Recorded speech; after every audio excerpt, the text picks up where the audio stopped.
Humble beginnings are often the soil for a life of fruitfulness later on. Kathy Wise, a resident of our Meeting House Village campus, is a living example. My dad was a sharecropper.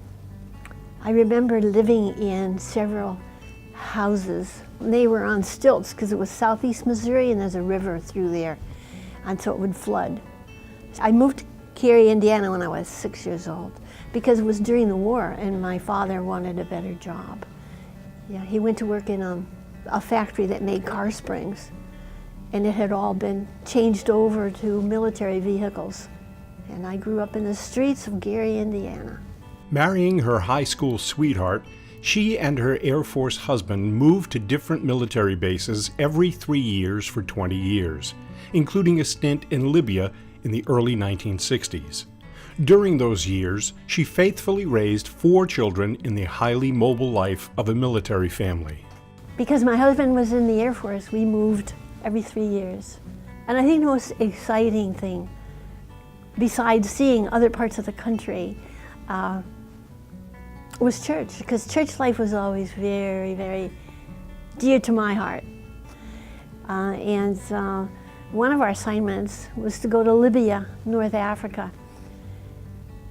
That was a very interesting assignment. Leaving Libya, we had a couple of other assignments. We went to California and we went to Florida, and we wound up in New Hampshire, here. Kathy's horizons broadened in her middle years. At age 35, she began work on a college degree at the University of New Hampshire, while also taking a first job as a library aide, as well as launching a local drama club for children. When I became a library aide, I thought, wow, I could have a drama club.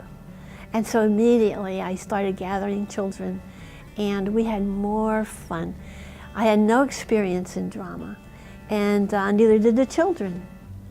And so we learned together. As a talented seamstress, she handmade the costumes for the children's school and church performances she produced over the next 30 years. The knowledge I took away from doing drama is how wonderful children are, and how they're so naturally inclined to be somebody else, or to become an animal, or to pretend. They're just wonderful at that, and they're so much fun to be with and to watch. Her busy schedule slowed her college studies, but at age 50, she graduated. But that proved to be only the start. She went on to earn master's degrees in elementary education from UNH and information studies from the University of Rhode Island. After retiring from her librarian and teaching positions, Kathy began and continues to volunteer regularly. She devotes the majority of her time as a caregiver to her special needs granddaughter. I do have a real affinity for children, and I think probably that was played out when my daughter, who also lived in Hampton, adopted a little girl named Amanda. I couldn't love her more if she'd been born to me, and I became her grandmother. And so for the last 12 years, Amanda and I have been very close. She's just a delight, and I volunteer at her school. Every Monday I go and operate a library there for the handicapped children. So it makes me feel useful, and it gives me a place in life to be with children again. Kathy is testimony to the fact that the lives of those we serve at Advent Christian Retirement Communities are often hidden gems, undiscovered and uncelebrated until we get to know them. We're grateful to share one more of them with you. I think if I were to give words of wisdom to someone else as they're like beginning their career or starting out in life, it would be to care about people. To look them in the eye when you talk to them and actually see them. Also, I think that you put feet to your faith in God when you interact with children. Because not only do you say you're a Christian, but people can see it in your life. I think that is so important to show it.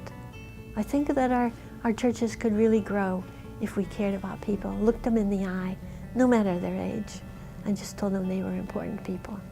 and that God loves them.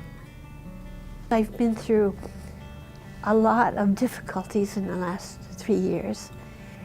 And I started reciting that, the 23rd Psalm. I could never get past the first line. The Lord is my shepherd. And I would say, what does that mean? Okay. And so then I read a book about the 23rd Psalm, and a shepherd takes care of his sheep. And so I thought, God is my shepherd. He takes care of me.